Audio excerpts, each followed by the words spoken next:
حضرت عمر رضی اللہ عنہ اسلام سے پہلے مکہ میں بہت کم لوگ پڑھنا جانتے تھے، مکہ میں بہت کم لوگ لکھنا جانتے تھے۔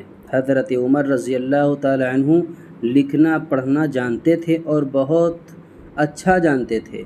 حضرت عمر رضی اللہ عنہ تقریر بھی کرتے تھے اور بہت اچھی بیسٹ تقریر کرتے تھے۔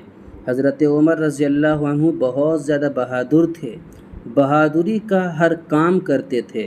گھوڑے پر سوار ہوتے تھے، گھوڑے پر بہت اچھا سوار ہوتے تھے، تیر بھی چلانا جانتے تھے، بہت بیسٹ انداز میں بہت اچھے طریقے سے تیر چلانا جانتے تھے۔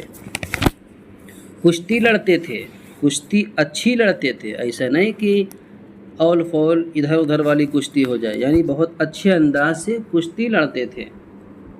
اور حضرت عمر رضی اللہ عنہ تجارت بھی کرتے تھے، تجارت کرنا لوگوں کو سکھاتے تھے، لوگوں کو بتاتے تھے کہ دیکھو اس طرح بیچنا ہے، اس طرح کرنا ہے، اس میں نفع ہوگا، اس میں نفع نہیں ہوگا، اس میں گھاٹا ہوگا۔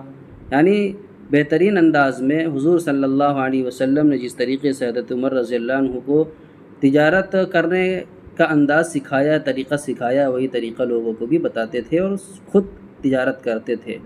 تجارت کرنے دوسرے ملکوں میں بھی جاتے تھے، ایسا نہیں کہ اپنے ہی ملک میں بیٹھ جائیں اور بیٹھے رہیں یہیں پر بھروسہ کر کے، ایسا نہیں، بلکہ حضرت عمر رضی اللہ عنہ دور دور تجارت کرنے کے لیے باہر دوسرے ملکوں میں بھی جایا کرتے تھے۔ دوسرے ملکوں میں جانے سے حضرت عمر رضی اللہ عنہ کو بہت تجربہ ہو گیا تھا تجارت میں۔ حضرت عمر رضی اللہ عنہ تجربہ کار تھے، حضرت عمر رضی اللہ عنہ بہت زیادہ سمجھدار تھے۔ یہ تھے حضرت عمر رضی اللہ عنہ کی فضیلت، جو کہ تجارت کے سلسلے میں موسوم ہے۔ اسلام سے پہلے کیا کیا انجام دیا وہ آپ کے سامنے ہے۔